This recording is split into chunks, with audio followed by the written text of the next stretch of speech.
Salut à tous, aujourd'hui une revue de carnet. Alors une fois n'est pas coutume, je vous présente un grand carnet, c'est un format A4. C'est toujours la même marque que ceux que j'utilise habituellement, les petits, à savoir Royal Tannance Art Création. Bon, j'utilise aussi d'autres carnets aquarelles que je commande sur Temu, mais la plupart de ceux que j'utilise, c'est cette marque, Art Création Tannance. Voilà, donc en A4, comme je vous l'ai dit, c'est peu habituel pour moi. Je l'avais acheté il y a quelques années, donc les croquis du début remontent à loin. J'ai mis du temps à le compléter et il n'est pas tout à fait complet. D'ailleurs, il reste des pages, mais j'ai décidé que là, ça suffisait. Alors, vous voyez, il est daté du 23 septembre 2023. Le premier schéma. Au départ, je l'avais acheté pour faire du mix média. Donc, j'ai commencé par un collage, des têtes de chat au charcoal.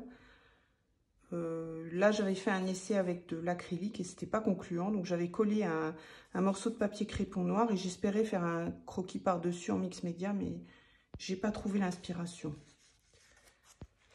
Alors, voilà le mix média en question dont je vous parlais et que je voulais aborder dans ce carnet.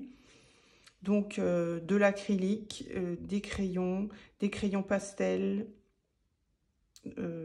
Qu'est-ce qu'il y a d'autre? Je crois qu'il y a des bâtonnets pastels. Il y a aussi un peu d'aquarelle. Enfin, j'ai un peu mélangé tout et n'importe quoi pour faire des essais. Et bon, c'était pas très concluant, hein. Déjà, il manque un effet de profondeur dans ce paysage. J'ai autant marqué les traits des roches du fond que celles de l'avant-plan. Donc, forcément, on n'arrive pas à se projeter dans le schéma, dans le tableau. Mais bon, ça reste un essai. Ça a le mérite d'exister. Puis je me suis amusée en le faisant. Donc voilà. Je me suis beaucoup inspirée de Debbie McKinnon sur les réseaux qui propose des schémas en mix média. J'ai essayé un peu de faire comme elle, mais c'était pas vraiment concluant. Alors voilà un croquis qui me ressemble le plus. D'après une photo de vacances en Bretagne, encre et aquarelle. Encore un essai mix média. Alors là, c'est vraiment du barbouillage avec... je crois que j'avais commencé par un fond aléatoire à l'aquarelle. Ensuite, une fois que sec, j'avais utilisé de l'acrylique, des crayons pastels. J'ai redessiné l'oiseau par-dessus. Je l'ai redéfini un petit peu avec de l'acrylique blanche tout autour. Et j'ai tracé des contours au crayon gras noir. C'est bon. Certains disent que c'est pas mal. Moi, personnellement, je suis pas contente de l'avoir produit. Je trouve pas ça terrible, quoi. Hein. Bon, c'est un peu méli-mélo. Je sais pas trop où j'ai voulu aller, en fait. Et le résultat est bof. Et comme bien souvent, quand j'ai des échecs comme ça sur du mix média, je reviens à mon médium de prédilection, l'aquarelle. Un petit bouvreuil pour se faire plaisir et récupérer un peu de confiance. Pareil, un autre oiseau. Alors là, ce qui s'est passé, c'est que l'oiseau n'étant pas sec, j'ai fermé mon carnet et ça a fait des taches sur ce côté-là de la page. Et j'ai retracé des contours et je lui ai refait un œil pour essayer de faire un truc un peu comme ça, aléatoire, juste pour explorer. Et voilà, il est là, il est comme il est. Et il est parti de rien. Acrylique 100%. J'ai des acryliques chez moi. J'ai beaucoup de mal à les utiliser. Ça sèche vite. Les mélanges, tout ça, ça me saoule. Et puis même quand il faut sortir tous les tubes, faire des mélanges, préparer. C'est pas mon truc. L'aquarelle, c'est tellement simple pour moi. Il me faut juste de l'eau, ma boîte que j'ouvre et mes pigments sont prêts immédiatement. L'acrylique, c'est plus compliqué. Il faut prendre chaque tube, se servir de chaque couleur, faire des mélanges qui sont parfois plus aléatoires pour moi. Donc j'ai essayé, je n'ai pas persisté. Hein. L'acrylique, c'est pas un truc que j'en ai fait plusieurs fois, j'ai pas spécialement aimé ça. Là aussi du mix média, le fond est réalisé à l'encre acrylique. Ce sont des encres acryliques. Attendez, je vous montre lesquelles c'est. Voilà, c'est ça, c'est Liquitex. Acrylic Ink. Alors, il y a du sépia, il y a du terre de ciel naturel et terre de sienne brûlée. Et donc j'ai fait vous voyez, ça se présente comme ça. J'ai fait des gouttes, des taches avec le pinceau. Après j'ai mis de l'eau pour avoir des auréoles. Et une fois que le fond était sec, j'ai dessiné par-dessus un oiseau au crayon noir. Et j'ai mis aussi un peu d'acrylique pour essayer de le faire ressortir. Et toujours le même process. Déçue par cet essai en mix média, je reviens à l'aquarelle qui me satisfait, me plaît tant. Bon, alors moi, c'est ce que j'aime, c'est ce que je préfère. Donc, je continue à faire de l'aquarelle tous les jours. Du mix média encore, toujours sur le même principe que le premier, à savoir en m'inspirant du travail de Debbie McKinnon. Partir sur un fond aléatoire à l'aquarelle et essayer de redessiner, de redéfinir des zones avec de l'acrylique et des crayons pastels. Même principe, des taches et puis un crayon effectué ensuite. Un dessin au crayon effectué ensuite. Ça, c'est une repro d'un dessin, d'une aquarelle de Charles Reed, qui est mon maître dans le domaine. Hein. Bon, malheureusement, il est décédé, paix à son âme.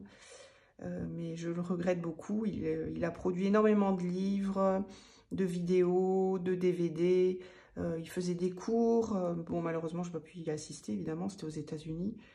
Mais j'ai pu trouver tous ses bouquins et je m'inspire beaucoup de ce qu'il fait. J'ai suivi ses cours, ses leçons. Il a un DVD qui prend 10 heures et qui explique exactement comment il procède, les couleurs qu'il utilise, la manière dont il fait ses mélanges, etc. Et c'est vraiment son style qui me plaît et qui m'a touchée dès le début quand j'ai commencé l'aquarelle. Et je me suis dit, bon, c'est comme ça que je veux peindre. Alors, de temps en temps, je reprends un bouquin et je ressors j'en prends une et j'essaye de la reproduire. Ou quand je manque d'inspiration, c'est ce que je fais. Ou quand je manque de confiance aussi, ça me permet de reprendre confiance, de revenir vers mes bases, de revenir vraiment vers ce que j'aime faire. Et ça m'aide beaucoup. Alors attendez, je vais mettre la vidéo en pause, je vais aller chercher le bouquin pour vous montrer la peinture d'origine de Charles Reed. Voilà, donc c'est tiré de ce livre qu'on trouve encore sur les plateformes de vente en ligne. Vous pouvez l'acheter, il est en anglais. Et voilà le croquis de base. Donc il explique justement les couleurs qu'il utilise et comment il a procédé. Il y est 2 fois. Et je me suis inspirée de ça pour le refaire. Alors, vous voyez que c'est totalement différent, évidemment. Quand il s'agit de peindre par tache, par coulure, par éclaboussure et de manière tellement aléatoire, il est très compliqué de reproduire à l'identique strictement le schéma, la peinture. Mais disons qu'elle m'aide à lâcher prise en regardant ce qu'il fait, en me disant, tiens, regarde, il se prend pas la tête, il met des taches, il met quelques couleurs qui vont bien ensemble. Il fait ressortir le personnage, ben, ça suffit à me guider sur la voie à emprunter. Alors, un croquis d'architecture. Ça, c'est sur, il me semble, c'est le Patreon de T.J. Marston. Alors, je m'étais abonnée un temps, j'avais fait quelques croquis avec le groupe. Elle propose en fait une session live où elle met des photos et où on dessine d'après les photos qu'elle propose. C'était dans les pays du Nord, au Groenland, ou je sais plus où. Un petit croquis comme ça. Toujours du mix média. Pareil, alors là, j'ai scotché la page et j'ai décidé de faire 4 fois le même simultanément. En partant sur une base aléatoire à l'aquarelle et en redessinant par-dessus avec des crayons pastels ou en mettant un peu d'acrylique. C'était des essais, donc pas concluants. Alors ça, c'était le matin de Nouvel An. Pendant le petit-déj, j'avais une grosse tache de peinture dans les tons sépia et bleu sur mon carnet et j'ai décidé, c'était sec évidemment, j'ai décidé de gribouiller de manière aléatoire, de faire ressortir certaines formes, certaines textures et j'ai utilisé de l'encre, un crayon blanc et un crayon gras, quelques écritures. Comme c'était vraiment tout en faisant, en écoutant, je crois, un podcast, ou je sais plus exactement, mais bon, je faisais ça de manière automatique, on va dire. Une grue, j'aime beaucoup les grues du Japon, les grues à tête rouge.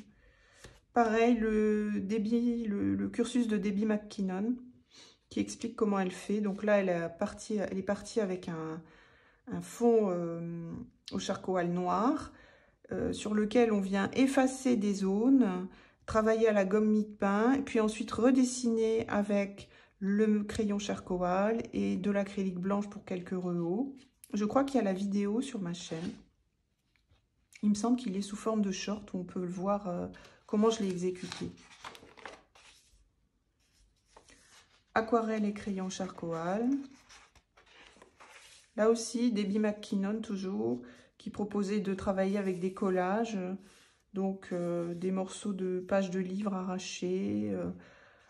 Bon, c'est bof. J'ai pas persisté dans cette voie, c'est pas un truc qui me plaît en fait. Je commence en me disant, allez, je vais barbouiller, je vais me faire plaisir, je peins, je trace, je colle, je barbouille, et puis en fait, vient un moment où je me dis, mais bon, c'est peut-être bien agréable de faire un peu n'importe quoi et d'essayer d'aboutir à un résultat, mais comme le résultat ne me satisfait pas et que je ne le trouve pas spécialement beau, comme je vous l'ai dit tout à l'heure, j'ai pas persisté avec le mix média. Pareil, toujours du mix média et le même en aquarelle. Donc vous devinez lequel je préfère et pourquoi. Un défi Instagram. Un test en mix média, c'était le printemps, les arbres étaient en fleurs. C'est une période que j'adore. Mais bon, ça, comme quoi, même si on est très inspiré, le résultat n'est pas forcément à la hauteur, hein. Alors, ici, on est sur des petits croquis aquarelle et crayon aquarellable. J'ai dessiné au crayon aquarellable et j'ai passé de l'aquarelle par-dessus.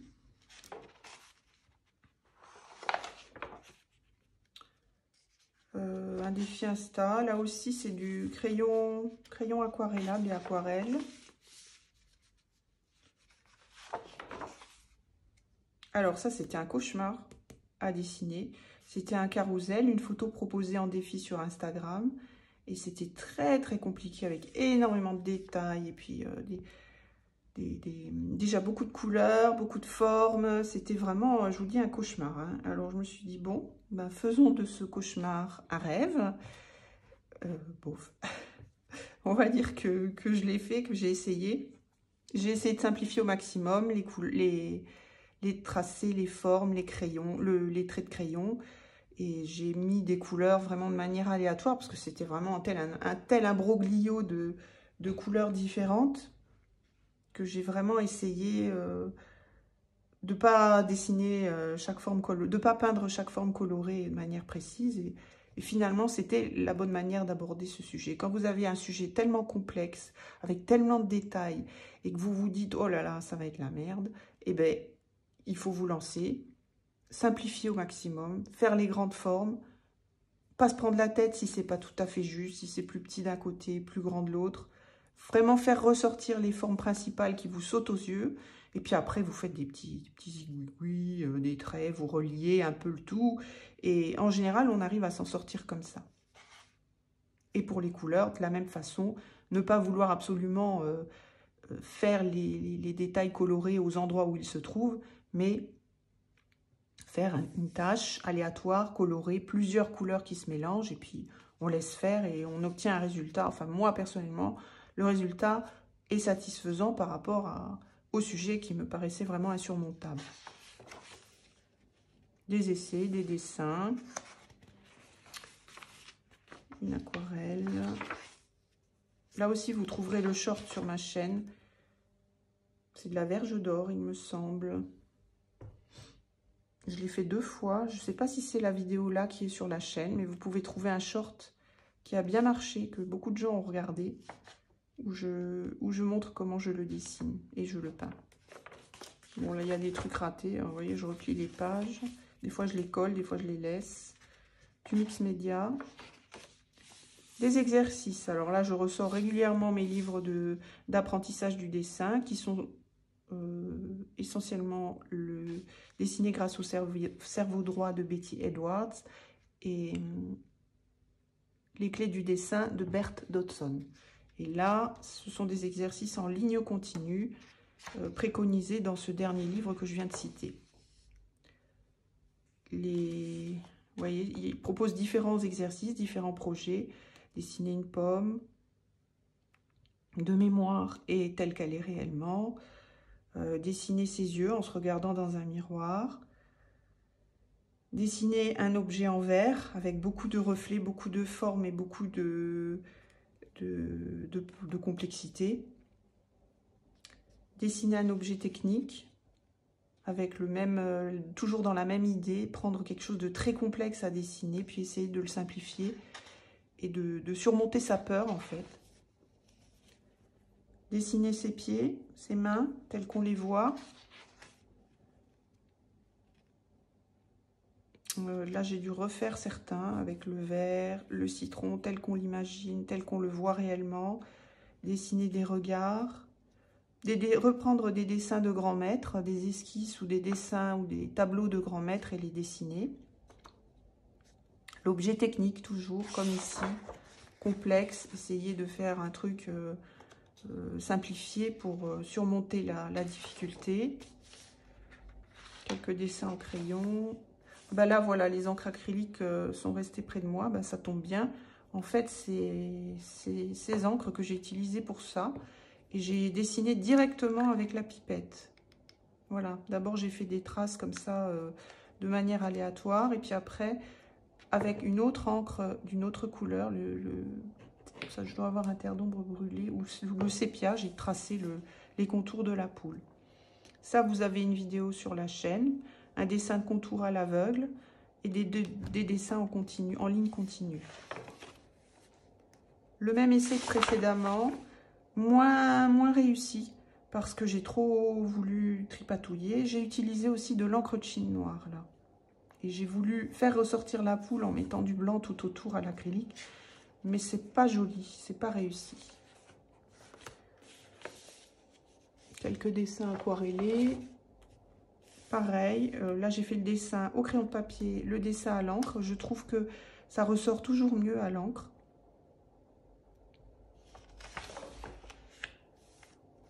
Mix média, bof, quelques fleurs. Le même exercice que pour les écureuils avec des dessins à l'aveugle, des dessins de contour au feutre, un dessin de contour au crayon de papier. Et puis quelques petits dessins de contour que j'ai repris ensuite en couleur avec du crayon pastel.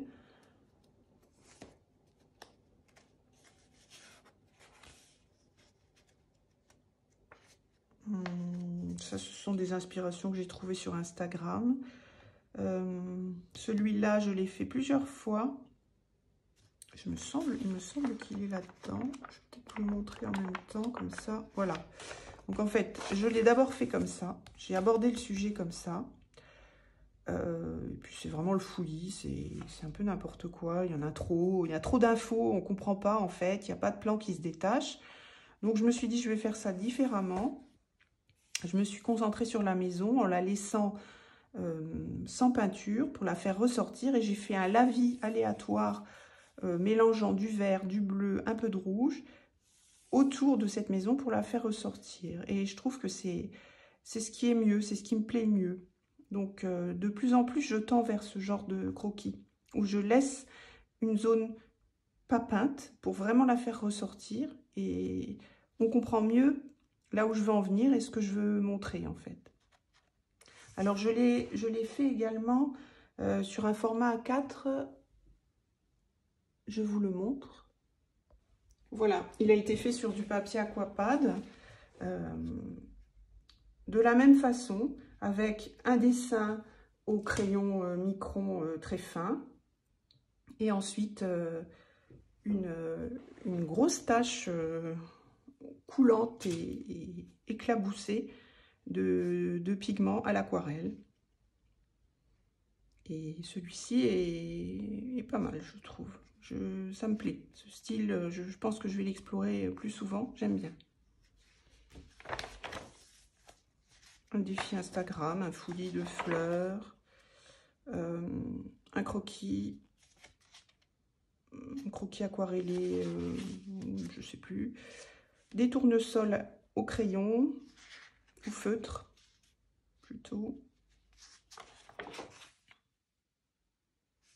Voilà, des petites aquarelles. Ce sont des photos que je trouve soit sur Instagram, soit sur mon Pinterest. J'ouvre Pinterest et je prends les premières photos comme elles viennent. Et je les dessine ou je les peins.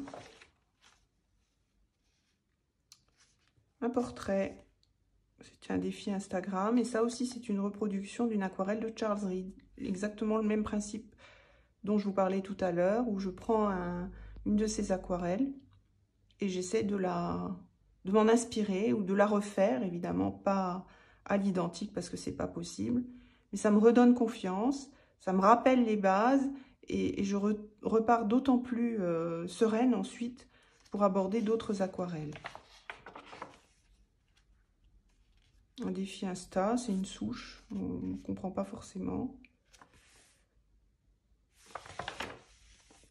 Quelques essais de dessin. Je travaille beaucoup le dessin dès que je peux, dès que j'ai du temps devant moi et que j'ai pas spécialement envie de peindre, parfois simplement sur le canapé, à la télé ou en écoutant un livre audio, je dessine. Je prends mon carnet, je prends n'importe quel crayon qui vient comme il vient, crayon, feutre, et je dessine pour m'occuper l'esprit. Ça m'aide beaucoup à me concentrer sur ce que je fais et donc à calmer mon mental, à moins penser, parce que je suis quelqu'un qui pense tout le temps, qui réfléchit tout le temps, qui prévoit tout le temps. Et c'est épuisant, c'est vraiment épuisant. Et pour moi, le dessin a vraiment été une thérapie, je peux le dire. Ça m'a beaucoup aidé à vivre avec moi-même et avec mes pensées constantes, obsédantes. Ceci étant dit, revenons au Schmidtblick. Quelques croquis, quelques dessins, encre et aquarelle. Ça, c'est une aquarelle d'après nature. J'ai pris un oignon de ma cuisine et voilà. Ça, je sais plus où j'ai trouvé l'inspiration. Bon, c'est bof. Ça, c'est pas mal, mais ça aurait mérité d'être fait à l'encre. Si le dessin d'architecture avait été fait au feutre, je pense que ce serait mieux sorti. Mais les couleurs sont jolies et les mélanges de couleurs sont beaux. Là, ici et là, je trouve c'est joli. C'est dommage qu'il n'ait pas été réalisé au feutre. Ça, je sais plus, c'est une photo proposée sur Insta. Ça aussi. Là, c'était en vacances à Étretat. Des croquis réalisés d'après des photos. J'ai pas fait, je les ai pas fait sur le vif. C'était d'après des photos. Toujours ces mêmes essais où j'explore la technique de dessiner au feutre et de laisser une partie sans peinture et appliquer un lavis coloré sur juste une partie de la scène. Ça, c'est un dessin au crayon pastel. Voilà, il est un peu estompé. Je crois avoir rajouté un petit peu d'eau par endroit pour diluer les pigments du pastel. Toujours ce même cheminement. Encre et aquarelle. Là, j'ai fait d'abord la tache à l'encre. Et ensuite, j'ai redessiné la maison par-dessus. Voilà, on arrive au bout. Alors, je vais le ranger dans mes archives. Et je vais continuer à dessiner et à peindre dans mes carnets. J'en ai acheté un nouveau qui n'est pas de la même marque. Je vous le montre. C'est un canson. Et il a du papier beaucoup plus épais. Il est plus blanc que celui des Royal Talents. Et il supporte plus l'aquarelle. Il est vraiment épais, bien lisse. Donc je l'ai commencé celui-là. Et c'est donc un format plus grand. Mais je pense que je vais quand même continuer à la fois à travailler dans ces formats plus grand et continuer toujours dans mes formats classiques, petits carnets habituels. Voilà, je vous remercie d'avoir regardé la vidéo jusqu'au bout si vous êtes encore là. Je vous remercie de me suivre, de me soutenir, de m'envoyer des messages. Alors, ça me fait toujours plaisir. Je n'ai pas beaucoup de vues sur ma chaîne, je ne suis pas monétisée. Je fais juste ça parce que j'aime faire ça. Et voilà, je vous remercie simplement de m'écouter, de regarder ce que je fais. Et je vous dis à bientôt. Salut!